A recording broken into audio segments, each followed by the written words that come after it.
और ऐसे क्वेश्चंस करते हैं जो एग्जाम में पहले आ भी चुका है और थोड़ा सा तुम लोगों का कॉन्सेप्ट भी क्लियर करा देगा। जैसे हम देखो, मैं देखता हूँ बच्चे लोग क्लास 8 में लिखना सीख लेते हैं, लेकिन कुछ बच्चे ऐसे होते हैं जो क्लास 8 में नहीं सीखे रहते ना, उनको 10th में बहुत भयंकर कंफ्यूजन हो जाता है। तो कोनो दिक्कत नहीं बेटा, अगर कंफ्यूज हो तो भी अभी क्लियर कर दूंगा, और अगर कंफ्यूज नहीं हो तो कुछ क्वेश्चन में इंपॉर्टेंट वाला तुम्हारा करा दूंगा। हमें ये फील हो कि आंसर हमारा छोटा निकलने वाला है, तब हम लोग क्या निकालते हैं, तब हमारा HCF निकालते हैं। ये चीज हमेशा याद रखना। तो कुछ चीजों को याद रखो, जैसे कि अगर आपको मैं बोलूं कि 2 4 कितना होता है, तो तुम तुरंत बोलोगे सर 8 होता है। तो मैंने रटने की तो नहीं बोला, लेकिन तुमने आंसर बता दिया। इसका मतलब तुम रटे नहीं हो, लेकिन तुमने अपने काम को आसान करने के लिए 2 4 8 याद कर लिया है। हेलो मेरे प्यारे बच्चों, कैसे हैं आप सभी? आशा करता हूं सभी फिट होंगे। प्यारे बच्चों, आज की वीडियो को देखने के बाद जो क्लास 10th में आपके ऊपर एक भूत रहता है ना, डर का भूत, कि रियल नंबर्स वाला चैप्टर हम कैसे सॉल्व करें, तो इस वीडियो को देखने के बाद आपको कोई भी दूसरा वीडियो देखने की जरूरत नहीं पड़ेगी। और इस वीडियो को देखने के बाद आपका वो जो भूत है ना, वो आपके नानी घर भाग जाएगा। अब नानी घर जाकर के किसके ऊपर बैठेगा मुझे तो नहीं पता, लेकिन आपके ऊपर से तो वो भूत भाग जाएगा और आपको ये जो रियल नंबर चैप्टर है हमारा, ये बहुत अच्छे समझ में आने वाला है। प्यारे बच्चों, अगर आपने एनसीईआरटी की वीडियोस नहीं देखे ना, तो एक बार जरूर देख लेना। मैंने एनसीईआरटी के इंट्रोडक्शन के साथ साथ जितने भी एक्सरसाइज में क्वेश्चन दिए हुए ना, मैंने एक एक क्वेश्चन का सॉल्यूशन आपको बताया है, किस तरीके से सॉल्व करना है, एग्जाम में कैसे लिखना है, शॉर्टकट तरीका क्या है, मैंने सारी चीजें समझा रखी हैं। अगर आपने नहीं देखा तो जल्दी से जाइए हमारे चैनल के होम पेज में, वहां पर आपको NCERT, RS. Agarwal, RD. Sharma सारे बुक्स की वीडियोस मिल जाएंगे। तो चलो स्टार्ट करते हैं। और सबसे पहले तो अपन ये समझते हैं कि इस चैप्टर को जब हम पढ़ना शुरू करें तो हमारे सामने मेन पता ये होना चाहिए कि हमें क्या क्या मिलने वाला है, क्या क्या हम चीजों को सीखने वाले हैं इस चैप्टर में। तो आज जो मैंने यहाँ पर बनाया है ना वीडियो, इसमें मैंने सारे बुक्स को कवर किया है। मैंने सारे बुक्स के साथ साथ जो हमारे एक्स्ट्रा बुक्स होते हैं, जैसे कि मान लो ओसवाल वाला, एजुकार्ट वाला, तो इन सारे बुक्स को मैंने पढ़ने के बाद अच्छे से इस वीडियो को बना रहा हूं, ताकि एक ही वीडियो देखने के बाद आपको दूसरा कोई वीडियो ही ना देखना पड़े, आपका पूरा डाउट क्लियर हो जाए। तो देखो, सबसे पहले तो हमारा सिलेबस क्या है, हम लोग को क्या क्या पढ़ना है। तो पहले तो अपने को प्राइम फैक्टराइजेशन के बारे में जानना है कि ये क्या होता है। उसके बाद फिर हम लोग एचसीएफ और एलसीएम देखेंगे, और मेथड वही होगा, प्राइम फैक्टराइजेशन जो हमारा मेथड है, उसी मेथड से हम लोग एचसीएफ और एलसीएम निकालना सीखेंगे। और साथ में ये भी जानेंगे कि एचसीएफ और एलसीएम में डिफरेंस क्या है। और जो वर्ड प्रॉब्लम्स आते हैं, तो वर्ड प्रॉब्लम्स में बच्चे सब ज्यादा कंफ्यूज होते हैं कि कहां पर एचसीएफ ले और कहां पर एलसीएम ले, तो वो डाउट भी मैं आज आपको क्लियर करा दूंगा। ओके बच्चा। उसके बाद जो थर्ड हमारे पास पॉइंट है वो है फंडामेंटल थ्योरम ऑफ अरिथमेटिक। इससे भी कुछ क्वेश्चंस आए हैं पिछले साल बोर्ड्स में, तो ये भी हम लोगों को ध्यान से पढ़ना है। ठीक है, बहुत आसान है, बहुत ईजी है। कई बार बच्चे लोग इसको स्किप कर देते हैं, सोचते हैं कि तो आराम से बन जाएगा, और एग्जाम में वही क्वेश्चन जब घुमा के दे देता है तो गड़बड़ हो जाता है। तो इस वजह से हम लोग इस वाले टॉपिक को भी अच्छे से ध्यान में देखेंगे। देन हमारे पास आता है रैशनल और इरेशनल नंबर से रिलेटेड क्वेश्चन, एग्जाम में कई बार पूछा गया है। और लास्ट में जो हमारे पास स्पेशल है वो ये है कि मैंने जो पिछले साल क्वेश्चंस आ चुके हैं, पीवाईक्यूज जो हमारे पास हैं, उसमें हमारे पास असर्शन और रीजन वाले क्वेश्चन भी मैंने ऐड किए हैं, ताकि बच्चे लोग पीवाईक्यू भी देख ले, यानी कि प्रीवियस ईयर में किस टाइप से क्वेश्चन आया हुआ था वो भी जान ले। और असर्शन रीजन वाले क्वेश्चन में बच्चे लोग कंफ्यूज रहते हैं, कई बार मैंने देखा है कि क्लास 9th में अच्छे से पढ़ ही नहीं रहते हैं, और 10th में आने के बाद कंफ्यूज रहते हैं कि सर असर्शन और रीजन वाले क्वेश्चन में कैसे बनाऊं। तो वो भी मैं यहाँ पर एक एग्जांपल लेकर के आऊंगा, ताकि आपको वो भी क्लियर हो जाए। तो ये सारी चीजें आपको इस वीडियो में मिलने वाली हैं, तो वीडियो को फटाफट कर दो लाइक, और अभी तक अपने फ्रेंड के साथ शेयर नहीं किया बेटा तो जरूर कर देना शेयर, ताकि उनको भी मजा आ जाए पढ़ने में और मुझे भी मजा आ जाए पढ़ाने में। सो हम स्टार्ट करते हैं हमारे पहले टॉपिक प्राइम फैक्टराइजेशन से। और यहां पर भी मैंने फिर से वही करूंगा कि मैं बेसिक्स भी सिखाऊंगा। ये मैं सोचना कि केवल वन शॉट है तो फटाफट ऊपर ऊपर से हो जाएगा चीजें, ऐसा नहीं, हम लोग डीपली चीजों को सीखेंगे, ताकि एग्जाम में है ना तो कंफ्यूजन एकदम क्लियर रहे हमारे पास। ये नहीं कि एग्जाम में बैठ के अरे यार प्राइम नंबर क्या होता है, कंपोजिट नंबर क्या होता है, ये सारी कंफ्यूजन मैं नहीं चाहता हूं कि मेरे बच्चों को एग्जाम के समय हो। तो यहां पर मैंने कुछ चीजों को लिख लिया है जो मैं आपको डिटेल में समझाना चाहता हूं। सबसे पहले तो हमारे पास प्राइम नंबर्स क्या होते हैं। तो prime numbers the numbers which have no factor other than 1 and the number itself are called prime number. यानी कि ऐसे नंबर जिसको जब हम लोग फैक्टर देखते हैं, जब हम उस नंबर के फैक्टर देखते हैं, तो जो फैक्टर होता है वो केवल वो नंबर ही होता है या फिर 1 होता है, उसके अलावा कोई दूसरा फैक्टर ही नहीं होता है। तो ऐसे नंबर को प्राइम नंबर कहते हैं। फॉर एग्जांपल के लिए मैं आपको लेता हूं यहाँ पर 2 के पास। अगर आप 2 को देखोगे तो 2 जो है, इसके अगर फैक्टर देखें तो कौन कौन से फैक्टर हैं, एक तो 1 है और एक 2 है। तो यहाँ पर हमारा 2 का जो फैक्टर 1 और 2 है, और यहाँ पर इसी चीज को बोला गया है कि अगर 1 है और वो नंबर खुद है अगर फैक्टर, तो फिर ऐसे नंबर को हम लोग प्राइम नंबर्स कहते हैं। ओके बच्चा। अब फैक्टर क्या होता है अगर ये नहीं पता तो इसको भी ध्यान से समझो, कि जो हमारे पास जो भी नंबर दिया हुआ है, हम उस नंबर को कौन कौन से नंबर से डिवाइड कर सकते हैं, उसको उसका फैक्टर कहते हैं। या दूसरे तरीके से इसको ऐसे भी कह सकते हो कि जो भी हमें नंबर दिया हुआ है वो नंबर किस किस नंबर के टेबल में आता है, इसे, ये जो नंबर जो हमने यहाँ पे लिखे हैं ना, देखो ये जो 2 है ये 1 के टेबल में भी आता है, और ये जो 2 है वो 2 के टेबल में भी आता है। तो ये जो नंबर्स हमने लिखे हैं यही इसके फैक्टर कहलाते हैं। Is that clear? अभी हम लोग इसको और डिटेल में समझेंगे, जब हम लोग फैक्टराइज करना सीखेंगे ना, तब इसको और डिटेल में सिखाऊंगा। उसके अलावा कंपोजिट नंबर क्या होता है सर? तो ऐसे number which have at least one factor other than 1 and the number itself are called composite number. यानी कि कोई भी ऐसा नंबर जिसके फैक्टर जब हम लोग देखें तो 1 और वो नंबर जो रहेगा उसके अलावा अगर एक भी और फैक्टर आ गया, अगर इन दोनों के अलावा यानी कि एक 1 के अलावा और दूसरा उस नंबर के अलावा अगर कोई भी दूसरा एक फैक्टर आ गया तो उसको ही कंपोजिट नंबर कहा जाता है। फॉर एग्जांपल के लिए तुम लोग देखो 4 के पास, 4 हम लोग जानते हैं कि 4 कैसा नंबर है, एक कंपोजिट है। क्यों है? क्योंकि 4 हमारा 1 के टेबल में भी आता है, 4 हमारे 4 के टेबल में भी आता है और साथ ही साथ 4 हमारे 2 के टेबल में भी आता है। या उल्टे तरीके से कहूं तो 4 को 1 भी डिवाइड दे सकता है, 4 को 4 से भी डिवाइड कर सकते हैं और 4 को 2 से भी डिवाइड कर सकते हैं। दोनों तरीके से तुम बोल सकते हो। तो यहां पर हमारे पास क्या आ गया, एक एक्स्ट्रा फैक्टर आ गया ना, और यहीं पर ये चीज लिखा हुआ था कि एटलीस्ट 1 फैक्टर, अगर हमारे पास कम से कम एक फैक्टर भी हो गया इन दोनों के अलावा तो फिर ऐसे नंबर को हम लोग कंपोजिट नंबर कहते हैं। एक बहुत जरूरी चीज जो कि एग्जाम में पूछा तो नहीं जाता लेकिन कई बार ये आपके काम आता है, नंबर वर्ड क्या है, वर्ड हमारे पास को प्राइम नंबर्स। को प्राइम नंबर किसे कहते हैं? बच्चे लोग मुझसे बार बार कमेंट में पूछते हैं, जब मैं भी बोलता हूं ना कभी भी शॉर्टकट में कि बच्चा देखो यहाँ पर 2 को प्राइम नंबर आ गया है तो इसका एलसीएम मत निकालो, तुम डायरेक्ट इसका आपस में मल्टीप्लाई कर दो। और को प्राइम नंबर की एक खासियत होती है कि उन दोनों नंबर की जब तुम मल्टीप्लाई करोगे ना तो वही उसका एलसीएम भी होता है। तो बच्चे लोग कंफ्यूज रहते हैं कि सर को प्राइम क्या होता है, पहले ये बता दो। तो देखो को प्राइम नंबर के बारे में जान लेते हैं जल्दी से कि the set of number which don't have any common factor other than 1 are called co-prime numbers। यानी कि ऐसे नंबर का सेट जहां पर हमारे पास अगर हम उसके कॉमन फैक्टर देखें तो 1 के अलावा कोई भी कॉमन फैक्टर ना हो। फॉर एग्जांपल के लिए मैं लेता हूं एक नंबर 2 और एक नंबर मैं लेता हूं 3। अगर मैं 2 के फैक्टर देखूंगा तो एक तो 1 होगा और एक खुद 2 होगा। अगर मैं 3 का फैक्टर देखूंगा तो एक तो 1 होगा और एक खुद 3 होगा। तो यहां पर कॉमन फैक्टर हमें कौन सा मिल रहा है, तो हमें कॉमन फैक्टर केवल 1 मिल रहा है, दोनों में 1 ही आ रहा है, उसके अलावा तो कोई कॉमन फैक्टर नहीं है। तो इस वजह से 2 और 3 जो होंगे हमारे वो क्या होंगे, को प्राइम होंगे। तो 2 and 3 are coprime numbers. Is that clear? को प्राइम क्या होता है। अब इसके अलावा एक और ध्यान रखना कि जब कभी भी को प्राइम नंबर आए ना और तुमको वहां पर एलसीएम का जरूरत पड़ रहा है तो एलसीएम अलग से मत निकालना, जो भी को प्राइम नंबर्स है उनका आपस में मल्टीप्लाई कर देना, तो जो तुम्हें प्रोडक्ट मिलेगा वही उसका एलसीएम भी होगा। तो 2 3 जा होता है 6, तो 6 इसका एलसीएम भी हो जाएगा। तो ये होता है को प्राइम नंबर। अब हम समझते हैं सबसे पहले फैक्टर क्या होता है और उसके बाद फिर हम लोग प्राइम फैक्टर समझेंगे। तो फैक्टर भी मैंने थोड़ी देर पहले तुम लोगों को क्या बताया कि ऐसे नंबर जो दिए हुए नंबर को यानी कि दिए हुए नंबर को पूरी तरीके से डिवाइड कर दें, या उल्टा अगर कहूं मैं तो ऐसे नंबर जो दिए हुए नंबर को जब हम लोग जो भी नंबर हमें दिया हुआ है उसके टेबल में वो आते हो। फॉर एग्जांपल यहाँ पर जो इसका एग्जैक्टली डेफिनेशन है वो समझ लो तुम लोग पहले। तो if a number divide another number exactly, यानी कि एक कोई भी नंबर जो दूसरे वाले नंबर को पूरी तरीके से डिवाइड कर देता हो। जैसे फॉर एग्जांपल मैं 12 का एग्जांपल लेता हूं। 12 जो है हमारे पास वो किससे डिवाइड होता है, तो 12 हमारा 4 से डिवाइड होता है, और भी बहुत से नंबर से होता है लेकिन 4 से भी डिवाइड होता है। ठीक है, तो यहां पर बोला जा रहा है कि एक ऐसा नंबर जो दिए हुए नंबर को पूरी तरीके से डिवाइड कर देता है is called a factor of that number. और वो क्या कहलाता है, इस नंबर का एक फैक्टर कहलाता है। यानी कि जो 4 है, ये जो 4 है ना, ये क्या है, इस 12 का एक फैक्टर है। क्या भैया, एक फैक्टर है। उसके अलावा और भी फैक्टर हैं 12 के, जैसे कि 3 जो है वो भी 12 को पूरी तरीके से डिवाइड कर देता है। अगर मैं 6 की बात करूं तो 6 भी 12 को पूरी तरीके से डिवाइड दे देता है। अगर मैं 1 की बात करूं, 2 की बात करूं या फिर मैं 12 की बात करूं तो ये सारे नंबर भी 12 को पूरी तरीके से डिवाइड दे सकते हैं।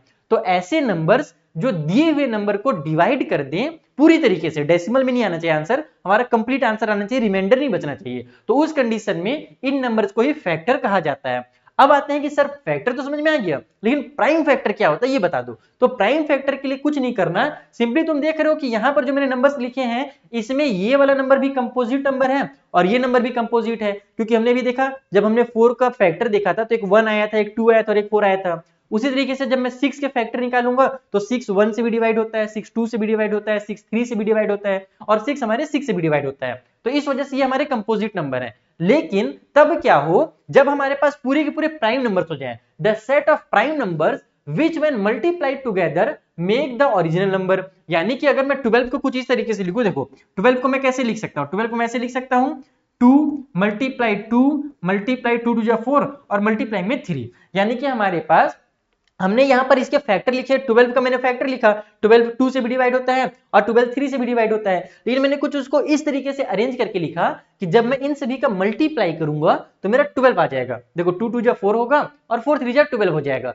तो यहाँ पर हो क्या रहा है कि ये हमारे सारे के सारे नंबर मिल करके, और ये नंबर कैसे नंबर मिल करके, तो प्राइम नंबर मिल करके हमारा जो होल नंबर है वो बना दे रहे हैं मल्टीप्लाई होकर। तो इसीलिए इन नंबर्स को कहा जाता है प्राइम फैक्टर, क्योंकि ये खुद ही में प्राइम नंबर है। मैं देखो 12 को कई तरीके से लिख सकता हूं। मैं 12 को क्या क्या लिख सकता हूं, देखो एग्जांपल के लिए मैं 12 को लिख सकता हूं 6 मल्टीप्लाई 2, मैं 12 को लिख सकता हूं 4 मल्टीप्लाई में 3, मैं 12 को लिख सकता हूं और क्या लिख सकता हूं 12 को भैया, तो मैं 12 को लिख सकता हूं 2 मल्टीप्लाई 6 या फिर 12 मल्टीप्लाई 1, ऐसे कुछ भी तरीके से लिख सकता हूं। लेकिन यहां पर तुम देखोगे कि ये यहां पर कंपोजिट नंबर बीच में आ जा रहे हैं। लेकिन प्राइम फैक्टर का मतलब ये होता है कि हम लोग उसको किस तरीके से लिखें, तो केवल प्राइम फैक्टर्स के रूप में लिखें, और ऐसा लिखें कि हम जब उन नंबर्स का मल्टीप्लाई करें तो हमारा ये नंबर आ जाए। तो अगर तुमसे ये पूछा जाए कि 12 के प्राइम फैक्टर कौन कौन से हैं, तो हमारे पास 2 और 3 जो है ये 12 के प्राइम फैक्टर्स हैं, और 4 6 ये भी फैक्टर हैं 12 के, लेकिन वो प्राइम फैक्टर्स नहीं है। तो इस तरीके से तुम्हारा फैक्टर और प्राइम फैक्टर का कॉन्सेप्ट क्लियर होता है। अब तक तुमने थ्योरी समझा, अब तुम थोड़े से प्रैक्टिकल में आ जाओ और ऐसे क्वेश्चंस करते हैं जो एग्जाम में पहले आ भी चुका है और थोड़ा सा तुम लोगों का कॉन्सेप्ट भी क्लियर करा देगा। जैसे पहला क्वेश्चन यहां पर बोल रहा है draw of factor tree of 16 का फैक्टर ट्री आपको ड्रॉ करना है। फैक्टर ट्री कैसे ड्रॉ करते हैं वो समझना। सबसे पहले तुमको ऊपर में 16 लिखना है, इस तरीके से इसको एक बक्से में बंद कर देना है। अब ये देखना है कि हम कौन से दो नंबर्स का मल्टीप्लाई करें कि हमारा 16 आ जाए, और सबसे छोटे नंबर से स्टार्ट करना है। तो 1 का 16 से मल्टीप्लाई करेंगे तो 16 तो आएगा ही, तो वो तो कुछ कर नहीं सकते उसमें। अगर 1 के बाद दूसरे नंबर पर आते हैं 2 के पास, तो 2 का हम कितने से मल्टीप्लाई करें तो 16 आता है, तो 2 का 8 से मल्टीप्लाई करने के बाद 16 आता है। तो यहां पर हम इसको ऐसे लिखेंगे, एक इधर बॉक्स बनाएंगे यानी सर्कल, और एक ऐसे सर्कल बनाएंगे, फिर लिखेंगे 2 का मल्टीप्लाई हमने 8 से किया तो हमारा 16 आ गया। तो हमने क्या किया, प्राइम नंबर लिखा। एक साइड आपको प्राइम नंबर लिखते जाना है, ठीक है।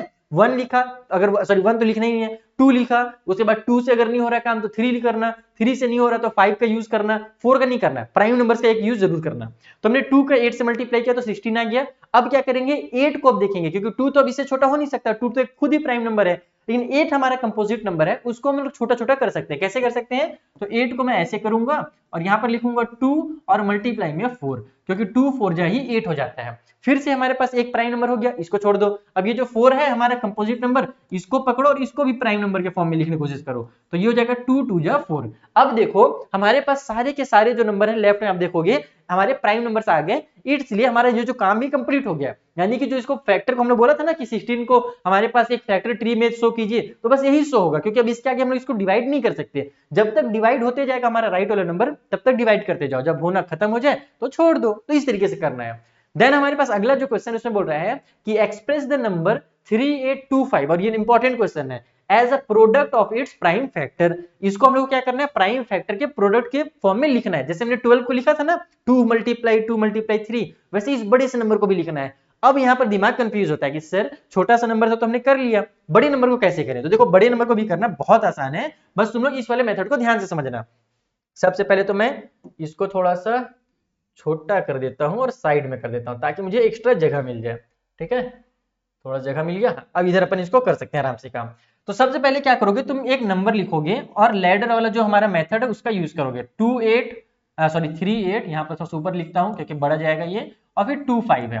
अब हम लोग इसको डिवाइड करना शुरू करते हैं। देखो ऐसे लाइन बनाना है एंड फिर डिवाइड करना शुरू करना है। तो हम लोग क्या करते हैं, सबसे पहले तो वही चीज करना है कि आपको 1 से तो छोड़ देना है, क्योंकि 1 तो हमारा नहीं प्राइम है नहीं कंपोजिट है। आपको 2 से स्टार्ट करना है। अगर 2 से डिवाइड हो रहा है तो अच्छी बात है, नहीं हो रहा है तो अगले नंबर 3 के पास जाना है। तो यहां पर मैं इस नंबर में क्या देख रहा हूं कि लास्ट में 5 है, और लास्ट में अगर 5 है तो 2 से तो डिवाइड होगा नहीं, तो फिर किससे करें, 3 से करें क्या। तो 3 से भी हम लोग डायरेक्ट डिवाइड नहीं करेंगे, चेक करेंगे। चेक करने का तरीका क्या है, सभी को आपस में ऐड कर दो। तो हमारे पास 8 और 2 होता है 10, 10 और 5 15 और 3 18 होता है। तो 18 3 के टेबल में आता है ना, इसका मतलब ये भी 3 से डिवाइड हो जाएगा। तो चलो 3 से डिवाइड करते हैं। कैसे करना है, 3 लिखना है, 3 1 जा 3 हो गया। उसके बाद हमारे पास यहाँ पर ये हो जाएगा 8, और 8 जो है 3 के टेबल में आता नहीं है, तो हम लोग 3 को 2 टाइम करेंगे, 3 2 जा 6 कर लेंगे। जैसे हम लोग डिवाइड करते हैं नॉर्मल ना, बस वही कर रहे हैं। डिवाइड में हम लोग लिखते जाते हैं और रिमाइंडर उतारते जाते हैं, यहाँ पर हम लोग डायरेक्ट करते हैं, अपने दिमाग में चीजों को कर लेते हैं। तो हमने यहाँ पर 3 2 जा 6 किया, 8 में से 6 खत्म हो गया, बचा 2, वो 2 आगे चला जाएगा और इसको 22 बना देगा। जैसे वहां पर रिमाइंडर नीचे उतरते जाता है वैसे यहाँ पर होता है, तो ये 22 बन जाएगा। अपने दिमाग में बना लो 22। 3 के टेबल में 22 तो आता नहीं, लेकिन 7 टाइम पे 21 आता है, तो 3 7 जा 21 कर लो। अब हमारा 21 यूज हो गया 22 में से, बचा कितना 1 बचा, वो आगे जाकर के इस 5 के साथ मिलकर के 15 बना लेगा, तो हमारे पास 3 का टेबल में 5 टाइम पे 15 आ जाएगा। और मुझे उम्मीद है कि अब आप क्लास 10 में पहुंच गए तो ये चीजें तुमको पता ही होंगी। जिन बच्चों को नहीं पता उनको मैंने पहले वाले नंबर में फटाफट समझा दिया डिटेल में। अब हम लोग आगे स्पीड में बनाते हैं। अब हम लोग फिर चेक करेंगे क्या ये जा रहा है 3 से,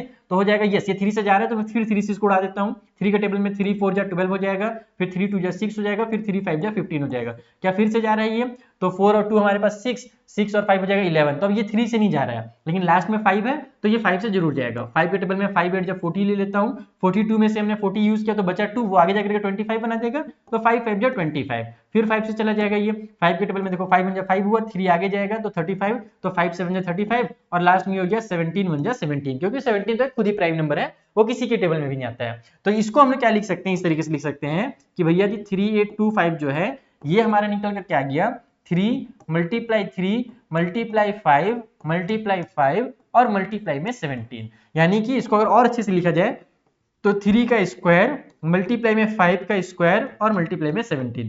तो इस तरीके से आपको इसको प्राइम फैक्टराइजेशन के मेथड में लिखना था। इस तरीके से आपको इसके प्राइम फैक्टर्स फाइंड करने थे। तो आई होप आपको समझ में आ गया होगा कि कैसे आपको प्राइम फैक्टराइजेशन मेथड यूज करना है और किस तरीके से आपको फैक्टर्स को फाइंड करने हैं और प्राइम फैक्टर को फाइंड करने हैं। तो ये हमारा एक पार्ट यहाँ पर कंप्लीट होता है। तो हम लोग सेकंड पार्ट के पास चलिए।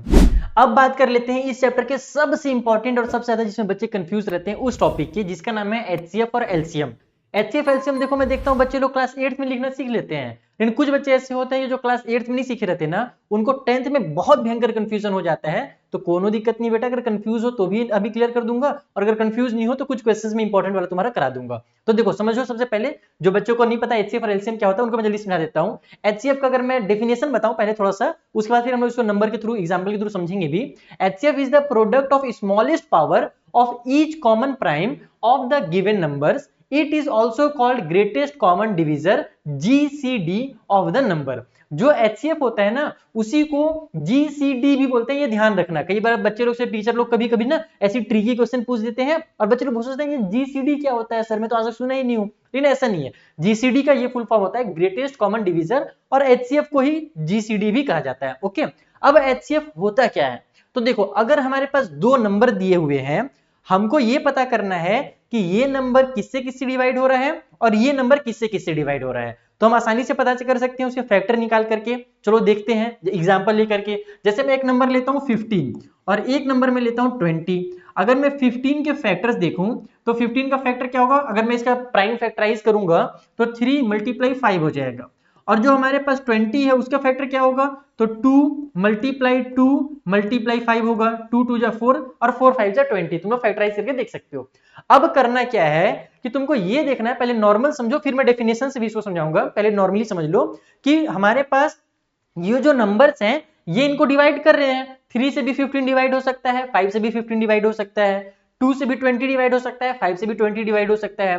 तो वो सबसे बड़ा नंबर कौन सा है जिससे ये दोनों डिवाइड हो रहे हैं और दोनों में कॉमन नंबर है वो। तो आप लोग यहां पर ध्यान से देखो कि 5 दिखेगा तुम लोगों को दोनों में। 5 जो है वो सबसे बड़ा नंबर है जो इन दोनों को डिवाइड कर रहा है, और दोनों नंबर के फैक्टर में 5 का स्थान है, यानी 5 वहां दोनों नंबर के पास आ रहा है जब हम फैक्टर निकाल रहे हैं। तो बस इसी को बोला जाता है कि भैया जी अगर आप लोगों को एचसीएफ निकालना है तो क्या करो, सबसे पहले तो फैक्टराइज करो और जो स्मॉलेस्ट पावर है common prime of the given numbers का, यानी कि इन दोनों का जो कॉमन प्राइम है उसका स्मॉलेस्ट पावर को देखना है। पावर का मतलब क्या हुआ, जैसे ये 3 के पावर में 1 है, ये 5 के पावर में 1 है। इसको अगर मैं और लिखना चाहूं तो इसको मैं 2 के पावर में 2 और मल्टीप्लाई 5 के पावर में 1 ऐसे लिख सकता हूं। समझ में आ गया।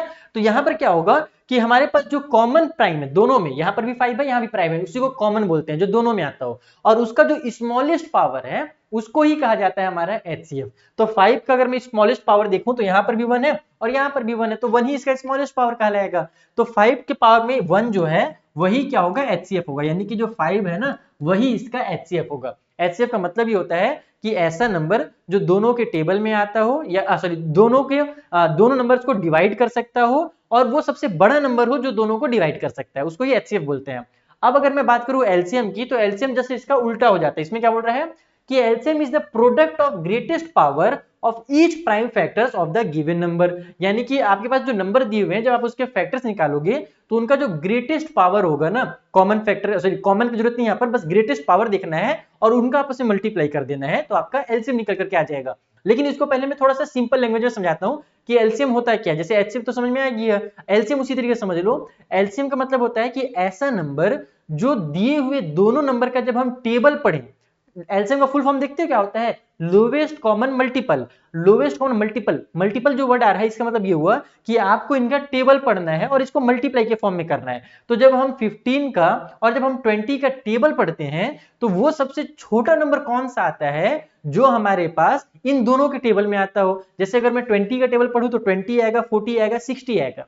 अगर मैं 15 का पढ़ूं तो 15 आएगा, 30 आएगा, 45 आएगा, 60 आएगा। तो अभी तुम देख रहे हो कि दोनों में क्या आ रहा है, 60 आ रहा है, और 60 वो सबसे छोटा नंबर है जो दोनों के टेबल में आ रहा है। आगे अगर मैं और पढ़ूंगा तो और भी ऐसे नंबर मिलेंगे मुझे जो दोनों के टेबल में आ जाए, लेकिन 60 जो है वो सबसे छोटा है जो दोनों के टेबल में आ रहा है, तो 60 को ही एलसीएम कहा जाता है। तो यहां पर हम लोग इसको लिखेंगे कि अगर मुझे मान लो 15 का और 20 का अगर मुझे एलसीएम निकालना है तो फिर वही काम करूंगा, 3 मल्टीप्लाई 5 करूंगा और फिर मैं यहाँ पर 2 के पावर में 2 और मल्टीप्लाई 5 करूंगा। अब हम लोग को क्या कहा गया है कि आपको यहाँ पर जो हाईएस्ट पावर है, ग्रेटेस्ट जो पावर है, उसका आप लोगों को मल्टीप्लाई करना है, प्रोडक्ट निकालना है। तो यहाँ पर अगर मुझे एलसीएम निकालना हो तो एलसीएम के लिए मैं क्या करने वाला हूँ, सबसे पहले तो 3 का या फिर 2 से स्टार्ट करते हैं। जो 2 का ग्रेटेस्ट पावर है वो कितना है, 2 है, तो 2 का ग्रेटेस्ट पावर यहाँ पे 2 लिख दो। अच्छा, यहाँ पर अभी आप लोग सोच रहे हो कि सर यहाँ तो जो लिखा हुआ वही आप लिख रहे हो। कई बार ऐसा होता है कि यहाँ पर 2 का ग्रेटेस्ट पावर 2 आएगा और ऊपर में 2 का ग्रेटेस्ट पावर 1 आएगा, तो जो ज्यादा वाला रहता है ना हम लोग को उसको लिखना रहता है, इसीलिए यहाँ पर इसमें तुमने देखोगे ग्रेटेस्ट वर्ड यूज किया गया है। तो 2 के पावर में 2 हो गया, उसके बाद फिर जो 3 है उसको उतार लो, और फिर जो 5 है तो 5 का भी हाईएस्ट पावर कितना है, 1 ही है, तो आप लोगों को बस केवल एक बार 5 को उतार देना है। अब इन सभी का मल्टीप्लाई करो तो 2 2 जा 4, 4 5 जा 20 और 23 जा 60 आ जाएगा। तो एलसीएम आपका इस तरीके से 60 निकल करके आ जाएगा। तो ये मेथड है एचसीएफ का और एलसीएम का फाइंड करने का। अभी हम लोग आगे और क्वेश्चन जब सॉल्व करेंगे ना तो तुम लोग और अच्छे से समझ पाओगे। तो ये तो मैंने कुछ एग्जांपल्स के थ्रू समझाया, एक क्वेश्चन करते हैं ताकि डिटेल में इस चीजों को हम लोग समझ सकें। तो इस क्वेश्चन में बोला क्या जा रहा है कि find the HCF and LCM of 12, 15 and 21। यहाँ पे कॉमा लगेगा, कॉमा नहीं दिया हुआ है। By applying prime factorisation method, आपको प्राइम फैक्टराइजेशन मेथड का यूज करना है और इन तीनों नंबर का एचसीएफ और एलसीएम निकालना है। जरूरी नहीं केवल 2 ही नंबर हो, आपके पास 3 नंबर, 4 नंबर, 5 नंबर, बहुत सारे नंबर हो सकते हैं। तो कैसे निकालेंगे आप लोगों को पता है फैक्टराइज करना। अब छोटे नंबर है तो मैं अलग से इस तरीके से फैक्टराइज नहीं कर रहा हूं, जैसे 21 लिख करके 3 7 जा 7 1 जा 7, ऐसे नहीं कर रहे हैं, अपन दिमाग नहीं करने की कोशिश करते हैं। तो हम लोग अगर प्राइम फैक्टर देखें, किसके प्राइम फैक्टर्स, तो हम लोग यहाँ पर सबसे पहले यही निकालेंगे।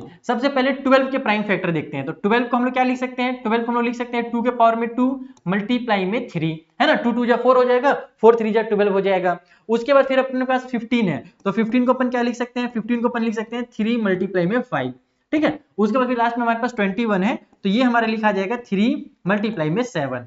आप लोगों को एचसीएफ का ही मतलब पता चल गया है और एलसीएम का ही मतलब पता चल गया है। अब हम लोग यहाँ पर डायरेक्ट इसका एचसीएफ और एलसीएम फाइंड करते हैं। देखो कैसे फाइंड होगा। सबसे पहले हमने एचसीएफ में क्या सीखा था कि एचसीएफ का मतलब क्या होता है कि वो सबसे बड़ा नंबर जो दोनों में फैक्टर आ रहा हो, यानी जो 2 नंबर रहते तब दोनों में आता था, अब 3 नंबर है तो तीनों में आना चाहिए। तो तुम यहाँ पर इसको ऐसे भी समझ सकते हो कि कॉमन फैक्टर देखना है और उसका सबसे जो स्मॉलेस्ट पावर है उसको उतार देना है। तो तुम देखो यहाँ पर भी 3 है, ये देखो यहाँ पर 3 आ रहा है, इसमें भी 3 आ रहा है और इसमें भी 3 आ रहा है, तो तीनों नंबर में 3 आ रहा है इसीलिए। और 3 की जो हाईएस्ट पावर है वो क्या है, 1 है, या फिर कह सकते हो लोवेस्ट पावर भी कितनी है, तो 1 है, दोनों सेम ही चीज है। तो यहाँ पर जो एचसीएफ होगा इसका वो 3 हो जाएगा, क्योंकि 3 ही वो नंबर है जो इन तीनों का फैक्टर है। और क्यों, दूसरा नंबर तो मिल ही नहीं रहा है, 2 भी नहीं मिल रहा है अपने पास, 2 इसके पास है तो इन दोनों के पास नहीं है, इसके पास 5 है तो इन दोनों के पास नहीं है, यहाँ 7 है तो इन दोनों के पास नहीं है। तो इस वजह से जो 3 होगा वो एचसीएफ हो जाएगा। और जब मैं एलसीएम की बात करूं तो एलसीएम और ज्यादा इजीली निकलेगा। देखो एलसीएम के लिए क्या करना है कि जो भी हमारे फैक्टर्स हमने निकाले हैं सारे फैक्टर का यूज करना है और उसका हाईएस्ट पावर को लिख देना है। तो सबसे पहले मैं 2 देखता हूं कि 2 हमारा फैक्टर है, तो यस है, और उसकी हाईएस्ट पावर 2 है, तो 2 के हाईएस्ट पावर 2 उतार दो। उसके बाद फिर 3 हमारा है कि नहीं फैक्टर, तो बिल्कुल 3 भी है, और 3 की हाईएस्ट पावर कितनी है, तो 1 है, तो 1 उतार दो। उसके बाद देखो 5 भी हमारा एक फैक्टर, कहीं आपको जहां भी फैक्टर दिख रहा है सारे फैक्टर को उतार दो। 5 दिख रहा है, 7 दिख रहा है, तो 5 को भी उतार दोगे और 7 को भी उतार दोगे।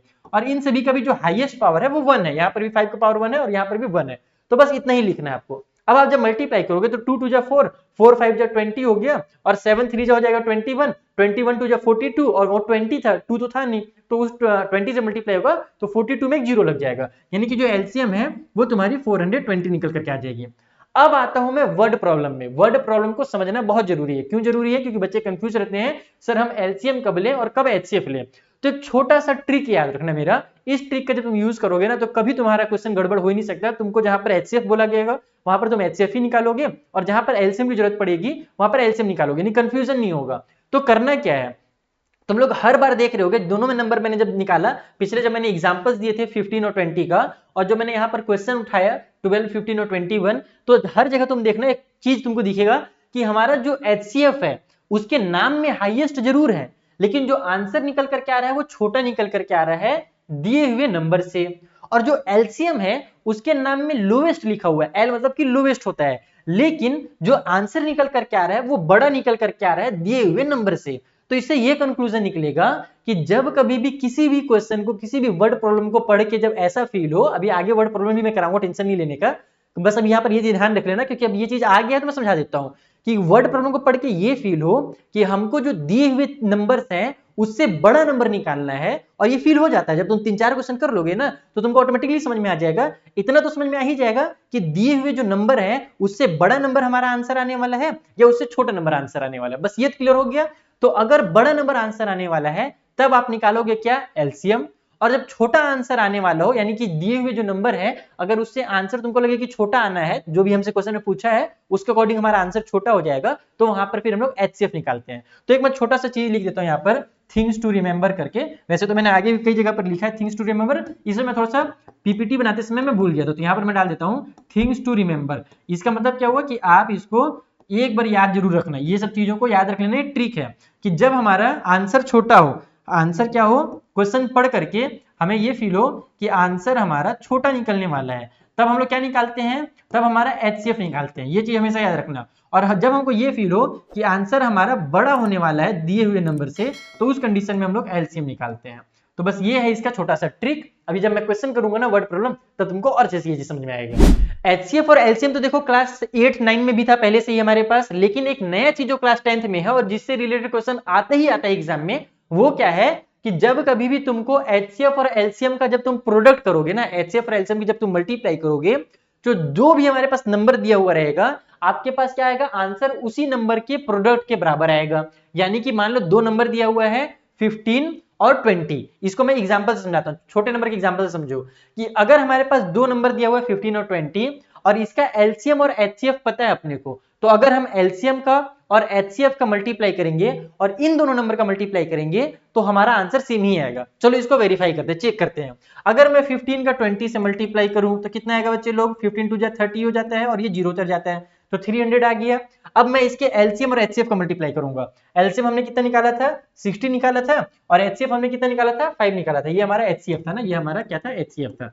तो हम लोग निकालेंगे यहाँ पर एचसीएफ का और एलसीएम का प्रोडक्ट, तो 6 5 जब भी 30 होता है और ये 0 उतर जाएगा। तो देखा आपने कि जब हमने एलसीएम और एचसीएफ का मल्टीप्लाई किया तो भी 300 आया, और जब दिए हुए जो नंबर्स थे जिनका एचसीएफ और एलसीएम निकला हुआ था जब हमने उनका मल्टीप्लाई किया तो भी 300 आया। तो इस वजह से हमारा ये रूल यहाँ पर सेटिस्फाई होता है, जो हमारे पास क्वेश्चन में ये दिया हुआ है, बुक में जो थ्योरम दिया हुआ है कि एचसीएफ मल्टीप्लाई जो एलसीएम होगा वो इक्वल होगा प्रोडक्ट ऑफ गिवन नंबर्स के। अब यहाँ पर एक क्वेश्चन दिया हुआ है, ये मैं आधा बनाऊंगा और आधा तुम्हारे लिए छोड़ के जाऊंगा, जल्दी से तुमको कमेंट करके बताना है कि इसका आंसर क्या होगा। जो सबसे पहले आंसर कमेंट करेगा उसके आंसर को मैं पिन करने वाला हूं आज। तो देखो यहाँ पर सबसे पहले बोला क्या है, given that HCF of 306 and 657 is 9, यानी कि ये दो नंबर्स है हमारे पास, ये और ये नंबर है, और इनका HCF दिया हुआ है कितना, तो HCF दिया हुआ है 9, हमको LCM फाइंड करना है। हमने क्या सीखा कि हम लोग जब LCM का और HCF का जब हम लोग प्रोडक्ट कर रहे थे तो हमारे पास क्या निकल कर क्या आ रहा था, जो दिए हुए नंबर्स हैं उसके प्रोडक्ट के बराबर आ रहा था।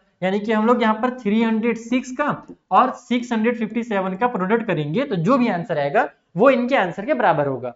अब मुझे यहाँ पर HCF पता है तो मैं इसको क्या लिख सकता हूँ, ऐसे लिख सकता हूँ LCM मल्टीप्लाई में HCF के बदले में 9, क्योंकि HCF में 9 दिया हुआ था, और इक्वल टू साइड में 306 मल्टीप्लाई 657 आ गया। अब मुझे LCM निकालना है तो मैं क्या करूंगा, 9 को उधर ट्रांसफर कर दूंगा। तो जब मैं 9 को उधर ट्रांसफर करूंगा तो LCM इक्वल टू हो जाएगा 306 मल्टीप्लाई में 657 और डिवाइड बाय में 9। तो इस तरीके से जब तुम कटपिट करोगे तो LCM आ जाएगा, और इस फॉर्मूले का, इस मेथड का यूज करके तुम चार चीजें निकाल सकते हो। क्या क्या चार चीजें निकाल सकते हो, तुम LCM निकाल सकते हो अगर ये तीनों दिया हुआ हो तो, तुम HCF निकाल सकते हो अगर तुम्हें LCM दिया हुआ है और ये दोनों नंबर दिए हुए हैं तो, तुम्हें अगर HCF और LCM दिया हुआ है लेकिन पहला वाला नंबर नहीं दिया है तो तुम दूसरा वाला नंबर निकाल सकते हो, सॉरी पहला नंबर निकाल सकते हो अगर दूसरा दिया हुआ है तो, और अगर दूसरा वाला नहीं दिया है पहला नंबर दे दिया है तो तुम ये दूसरा नंबर भी निकाल सकते हो। तो आप इस फॉर्मूला का यूज करके सारी चीजें फाइंड कर सकते हो। बहुत इंपॉर्टेंट फॉर्मूला है ये वाला, ये बहुत काम आता है एग्जाम में, तो ये याद रखना आप लोग। अब बात कर लेते हैं एक बहुत ही जरूरी, जो कि बहुत ही आसान भी है लेकिन बच्चे लोग इसको कई बार छोड़ देते हैं,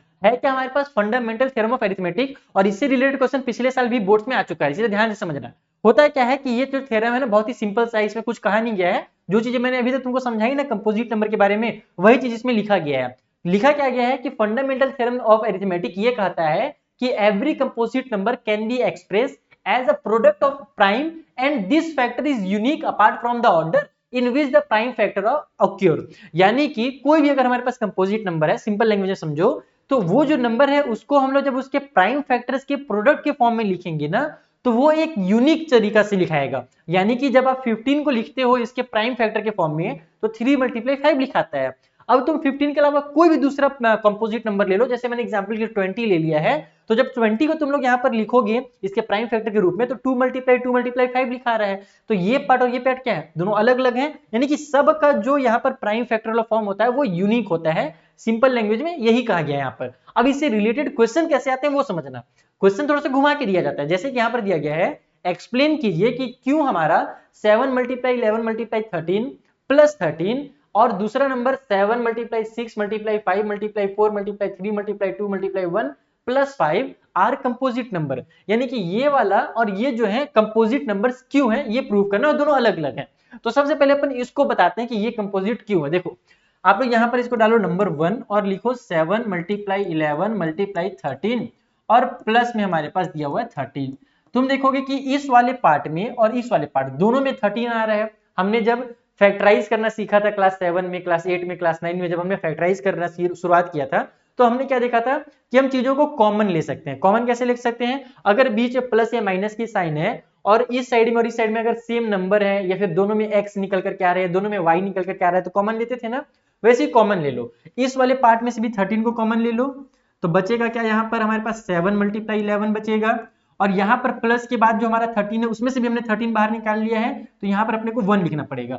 अब बोलोगे सर यहाँ पर आपने 1 क्यों नहीं लिखा, यहाँ पर 1 क्यों लिखा, तो ये हमारे एकदम बच्चों वाला सवाल है, मैं समझा भी देता हूँ, कोई बच्चों को कोई कंफ्यूजन होता है। देखो अगर मैं यहाँ पर मल्टीप्लाई में 1 लिखता, क्योंकि मैंने मल्टीप्लाई में से 13 बाहर निकाला था तो मल्टीप्लाई में 1 लिखता तो उसका कोई फायदा नहीं होता, क्योंकि हम जानते हैं इन सभी का मल्टीप्लाई अगर 1 से करेंगे तो जो आंसर आना है वही आएगा।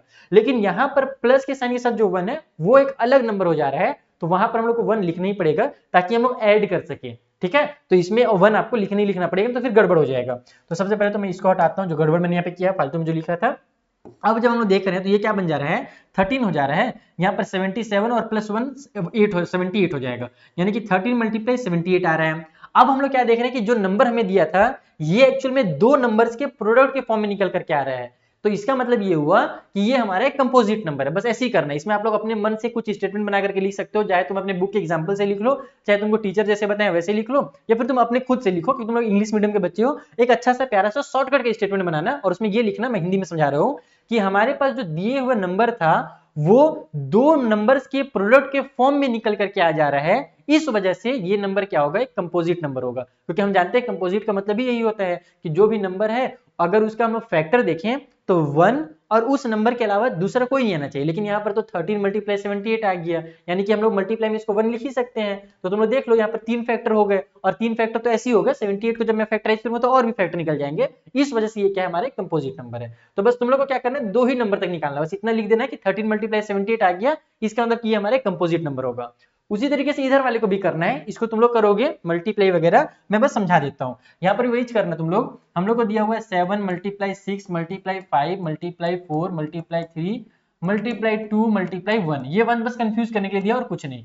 प्लस में जो 5 है उसको उतार दो, यहाँ पर भी 5 आ रहा है, यहाँ पर भी 5 आ रहा है, दोनों में से अगर मैं 5 को कॉमन ले लूं तो बचेगा क्या, यहाँ पर बचेगा 7 × 6 × 1 में लिख सकता हूँ, क्योंकि मैंने 5 बाहर निकाला, लेकिन लिखने की कोई जरूरत ही नहीं है क्योंकि उससे कोई फायदा होगा नहीं। तो मैं 4 लिख देता हूँ, मैं 3 लिख देता हूँ, मैं 2 लिख देता हूँ, और मैं जानता हूँ कि इस वाले 1 से भी कोई फायदा होने वाला है नहीं, क्योंकि जब मैं मल्टीप्लाई करूंगा तो वही आंसर आएगा। तो इस 1 को भी मत लिखो, बस वो आपको कंफ्यूज करने के लिए दिया हुआ है। लेकिन हाँ, इस 5 में से मैंने 5 को बाहर निकाल दिया है, तो यहाँ पर मैं प्लस में 1 लिखूंगा, क्योंकि हमारा 5 1 जा ही 5 होता है। अब जब तुम लोग सबको सॉल्व करोगे तो मुझे कमेंट करके आंसर बताना कि प्रोडक्ट कितना निकल करके आ रहा है, और फिर इसका भी तुम लोग अपने से कुछ स्टेटमेंट जरूर बताना कि तुम इसको और अच्छे से कैसे लिख सकते हो, तुम्हारे बुक में जो दिया हुआ है उसके अपार्ट, उसके अलावा और किस तरीके से तुम इसको एक स्टेटमेंट बना करके लिख सकते हो और ये बता सकते हो कि ये जो नंबर है हमारा एक कंपोजिट नंबर है। आजकल ये क्वेश्चन भी मार्केट में बहुत ज्यादा चल रहा है, जिसमें आपसे ये बोला जाता है और एग्जाम में पूछा जाता है क्वेश्चन कि चेक कीजिए कि 6 के पावर में n या फिर कोई दूसरा नंबर भी दे देगा और बोलेगा can and with the digit 0 for any natural number, यानी कि 6 के पावर में जो n है तो हम लोग n के बदले कोई भी अगर नंबर लिखते हैं तो क्या इसके लास्ट में हमारा 0 आ सकता है क्या? तो इसका भी आंसर है नहीं, 0 नहीं आ सकता। क्यों नहीं आ सकता मैं आपको वो समझाता हूं। एक की पॉइंट मैंने यहाँ पे लिखा हुआ है, बस इसको थोड़ा सा याद कर लेना और ये बहुत काम आएगा। याद में इसीलिए करवा दे रहा हूं ताकि एग्जाम में तुम्हारा टाइम बचे। रटने की मैं सलाह नहीं देता हूं कभी बच्चों को, लेकिन तुम लोग अगर एग्जाम में टाइम बचाना है तो कुछ कुछ चीजों को याद रखो। जैसे कि अगर आपको मैं बोलूं कि 2 4 जा कितना होता है तो तुम तुरंत बोलोगे सर 8 होता है, तो मैंने रटने की तो नहीं बोला लेकिन तुमने आंसर बता दिया। इसका मतलब तुम रटे नहीं हो, लेकिन तुमने अपने काम को आसान करने के लिए 2 4 जा 8 याद कर लिया है। तो बस वही चीज है कि यहाँ पर इस की पॉइंट को याद रखना क्या है भैया कि only number having 2 and 5 age factor can and with digit 0, यानी कि कोई भी नंबर जिसका फैक्टर 2 और 5 होगा वही नंबर हमारा 0 से एंड हो सकता है, अदरवाइज नहीं हो सकता। इसका रीजन बता रहा हूं, देखो जैसे कि मान लो मेरे पास एक नंबर है कितना 20 लास्ट में 0 से एंड हो रहा है। क्यों हो रहा है? क्योंकि हमारे पास 20 जो है अगर अपन इसके फैक्टर देखें तो इसका फैक्टर हमारा 10 जरूर होगा, 2 × 10 होगा, इसीलिए लास्ट में 0 हो रहा है। अगर मैं 25 ले लूं तो 25 लास्ट में 0 से एंड इसलिए नहीं हो रहा है क्योंकि इसके लास्ट में हमारा 10 या फिर इसके फैक्टर में हमारा 10 कभी नहीं आता है। 25 को हम लोग 5 × 5 लेते हैं। तो कोई भी नंबर जिसके लास्ट में अगर तुमको 0 दिख रहा है इसका मतलब ये है कि वो 10 से डिवाइड हो सकता है, और 10 से डिवाइड होने का मतलब ये है कि 10 को अगर और छोटा करोगे तो आता है 2 × 5, और यहीं से तुम्हारा ये रूल जो रूल मैंने यहाँ पे लिखा है ना वो यहीं से निकलता है कि भैया अगर कोई भी नंबर का फैक्टर 2 और 5 है इसका मतलब कि 10 है। 2 और 5 शॉर्टकट में बोला जाता है क्योंकि हमको प्राइम फैक्टर की बात करनी है। तो 2 और 5 है इसका मतलब कि 10 है, तभी वो नंबर हमारा 0 से एंड होगा। लेकिन अगर मैं यहां पर देखूं 6 के पावर में n दिया हुआ है, अगर मैं इसकी बात करूं तो मैं यहां पर देखो क्या कर सकता हूं। अगर मैं 6 के पावर n लिखूं तो इसको मैं सॉल्व करूंगा तो ये बन जाएगा मेरा 2 × 3 के पावर में n, और हमारा जो फैक्टर है वो 2 तो आ रहा है लेकिन 5 नहीं आ रहा। तो इसको वैसे ही लिखोगे कि it has 2 as a factor but not 5, लेकिन 5 यहां पर फैक्टर नहीं है। सो इस रीजन से हमारे पास 6 to the power n cannot end with 0। बस इतना ही करना है, एकदम छोटा सा आंसर लिखना रहता है। तुम लोग को बस क्या करना है मैं तुम लोग एग्जाम में बता दे रहा हूं, सिंपली तुमको जो भी नंबर दिया हुआ है उसको फैक्टराइज करके देखना है। अगर जब तुम फैक्टर करोगे और तुम्हारे पास 2 × 5 कहीं से भी आ जा रहा है या 2 × 3 आया फिर बाद में 5 आ गया, तो 2 और 5 दोनों अगर फैक्टर आ जा रहे हैं तभी वो नंबर हमारा 0 से एंड होगा, अदरवाइज नहीं होगा। तुम लोग चेक कर सकते हो। तुम लोग मान लो n के बदले में अगर 1 रखोगे, तुम लोग बस एग्जाम नहीं करना है, बस मैं ऐसे ही समझा दे रहा हूं कि डाउट मत रहे बच्चों के दिमाग में। अगर n के बदले में मान लो मैं 1 रखता हूं तो मेरा कितना हो जाएगा 2 3 जा 6 होगा, और 6 के पावर में 1 आ गया तो कितना आ जाएगा 6 ही रहेगा भैया, तो 0 से तो एंड हुआ नहीं। अगर मैं n के बदले में 2 रखता हूं तो 6 के पावर में 2 हो जाएगा तुम्हारा कितना 36, तो भी हमारे पास वो क्या हो रहा है 0 से एंड नहीं हो रहा है। उसी तरीके से तुम n का वैल्यू कुछ भी रख लो, यहाँ पर वो 0 से एंड होगा ही नहीं। क्यों नहीं होगा? क्योंकि जो फैक्टर हमारे निकला है उसमें 5 नहीं आ रहा है। लेकिन अगर मैं यहाँ पर 20 लिखता, इसको ऐसे लिखता कि 20 की पावर में n चेक करें तो 20 जो है हमारे पास अगर मैं उसको फैक्टराइज करूं तो 2 × 5 होता है, ऐसे आता है, और पावर में n हो गया। तो यहां पर जब तुम इसको सॉल्व करोगे तो हमारे पास जब पावर में तुम कोई भी नंबर ले लो, n के बदले तुम 1 ले लो, 2 ले लो, 3 ले लो, हमारे पास 2 और 5 यहां आ गया। इसका मतलब कि लास्ट में 0 आएगा, इंड होगा हमारा जो है ना वो 0 से हो ही जाएगा। तो ये होता है इसका रीजन। तो बाकी इसको भी तुम लोग अपने तरीके से और अच्छे से बना करके लिख सकते हो। तुम लोग को मैं हमेशा बोल रहा हूं कि मैं देखो हिंदी मीडियम का छात्र हूं, मैं हिंदी में चीजों को बहुत अच्छे से एक्सप्लेन करूंगा। इंग्लिश में आने के बाद थोड़ा सा मैं गड़बड़ कर देता हूं, एक्सप्लेन नहीं करता हूं, बस कि मैं लिखने में थोड़ा गड़बड़ कर देता हूं। तो तुम लोग इसको अपने से लिखोगे, अपने से बनाकर स्टेटमेंट को लिखोगे, ठीक है। तो ये क्वेश्चन भी तुम्हारा इसी टॉपिक का फंडामेंटल थ्योरम ऑफ अरिथमेटिक के 3 क्वेश्चन बहुत इंपॉर्टेंट है। तो ये वाला क्वेश्चन हो गया, और जो 2 क्वेश्चन मैंने अभी कराए, एक तो ये और एक हमारे पास बस ये वाला और जो अगला क्वेश्चन मैंने कराया। तो ये 2 क्वेश्चन तुम लोग जरूर करके जानना, ठीक है। अब बात करते हैं रैशनल और इरेशनल नंबर, जिसको मिलाकर के हम रियल नंबर भी कह सकते हैं इसमें। और इसमें देखो तुम लोग को पता है क्लास 9 में तुम लोग पढ़ कर क्या हो कि रैशनल इरेशनल क्या होता है, तो ज्यादा डिटेल में मैं नहीं जाने वाला। मुझे ये समझाना है कि इस टॉपिक में से जो सबसे इंपॉर्टेंट क्वेश्चन है जो आता है वो क्या है। तो पहले मैं थोड़ा सा बस एक्सप्लेन कर देता हूँ जो चीजों मैंने लिखा है इतना मेहनत से, और बाकी यहाँ इसके जो नोट्स है तुम लोग मेरे टेलीग्राम पे मिल जाएंगे, टेलीग्राम का लिंक दिया हुआ है डिस्क्रिप्शन बॉक्स में, वहां से ज्वाइन कर सकते हो।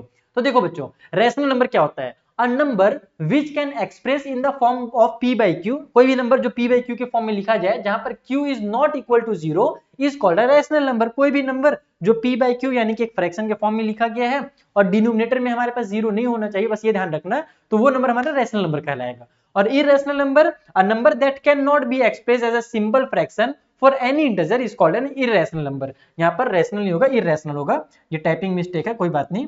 तो मैं ये बता रहा था कि जो नंबर रैशनल नहीं होते हैं वो इरेशनल होते हैं। एग्जांपल अगर तुम पूछो मुझसे, तो अगर मान लो क्लास 9 में नहीं पढ़े तो जल्दी से बता दूं, यहाँ पर तुम लोग 2/3 लिख सकते हो, 2/3 एक रैशनल है, या तुम लोग 3 भी लिख सकते हो क्योंकि 3 के नीचे 1 छुपा हुआ होता है, तो ये सब रैशनल नंबर है। इरेशनल का एग्जांपल जैसे कि रूट के अंदर 2 हो गया, रूट के अंदर 3 हो गया, या फिर हमारी जो पाई है, तो ये सारे नंबर जो होते हैं वो इरेशनल कहलाते हैं। और जो रियल नंबर है उसको क्या बोलते हैं? तो जो रैशनल और इरेशनल को मिला दो तो जो कंप्लीट तुम्हारा नंबर मिलेगा, यानी कि ये भी नंबर और ये भी नंबर को जब मिला करके हम काउंट करते हैं तो इन सभी को हम लोग रियल नंबर कहते हैं। ओके, अब क्वेश्चन क्या आता है वो समझो, सबसे जरूरी चीज ये है।